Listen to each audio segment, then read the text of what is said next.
So while we've been so focused on the narrative around NIL, the number one player in the transfer portal decided to make their collegiate decision as Jordan Addison has committed to play college football for USC, and we need to break down what this means. Before we do, as always, y'all know the drill. I need to hear from you. Hop down to the comments, Y for yes, N for no. Are you surprised Addison picked USC? Let me know what you're thinking. If you are new to the channel, be sure to subscribe. Hit that bell notification as I do constant college football content. You don't want to miss any of it. And if you enjoyed the content, like and comment down below as those interactions are massive. But having said all this, let's jump right into it. And I'm going to go ahead and answer the question I posed at the very beginning. Is this a surprising move? No, absolutely not. And there's a reason for that. Because USC, first and foremost, has done great work in the transfer portal. I mean, just look at who they've gotten in thus far. They've gotten in great defensive pieces that are sure to help bolster their defense and set them at least somewhat on the right path, or being able to get on that path. They've gotten great offensive pieces that are truly going to change the trajectory of their season, such as a Caleb Williams, a Mario Williams, and now a Jordan Addison, the former Biletnikoff winner, who on 100 receptions went for 1,500 yards. Absolutely unreal production, one of the nation's most coveted prospects in the transfer portal, and now one of the nation's top offensive weapons will be playing for Lincoln Riley and alongside Caleb Williams. So it is not surprising at all, and especially when we really break this down, how there's been constant connection with USC and Addison, and even though the other destinations in connection to Addison, such as Texas and even lightly Alabama, both of those made sense outside of USC, and there were things that made sense for each of these institutions to which we talked about.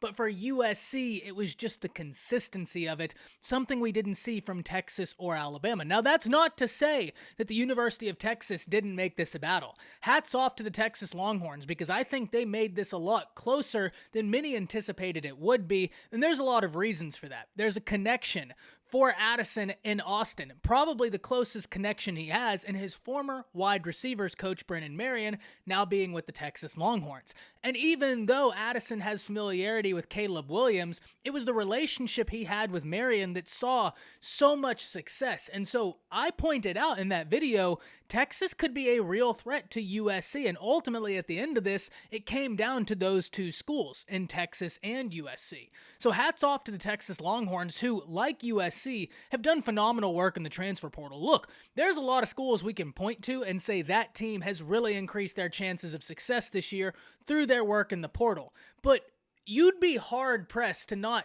list USC at the top of that when you look at what they've gotten.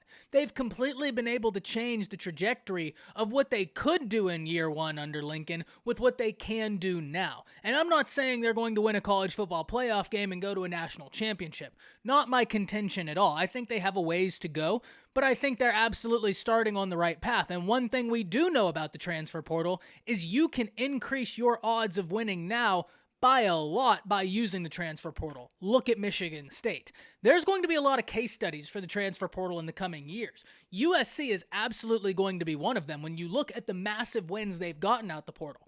Caleb Williams is a quarterback that everybody in the nation wanted. A quarterback that still has more to grow and still has more to learn, but when you look at how talented he is, saying that that guy has more to learn is really a scary thought, because you realize he's not close to hitting his ceiling yet. He's got a lot of production and a lot more to grow. That's a scary thought for someone already that talented. You keep that familiarity with Mario Williams as they go from OU to USC, and then you see all the other wins Lincoln Riley was able to get, such as a dive from Oregon. That right there was a great win that's going to allow their rushing attack to be one that opponents have got to respect. If you can present a rushing attack that you respect and have a ferocious passing attack, well, now you're really making a defense pick and choose, and you're calling the shots.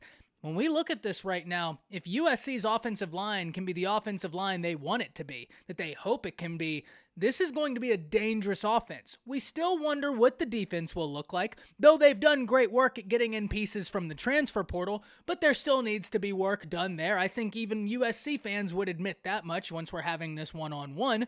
But what we can say with certainty is that offense is going to be a ton of fun to watch. And adding in the former Biletnikoff winner for Lincoln Riley and Caleb Williams to be able to utilize is going to create fireworks. Fireworks I honestly cannot wait to see. Because of that, I can't wait to hear from y'all. Hop down in the comments, let me know what you're thinking about this. Great win for USC, great win for what they're going to be able to do, and I'm really interested to see what the Pac-12 has in store for us this year. That's it. See ya.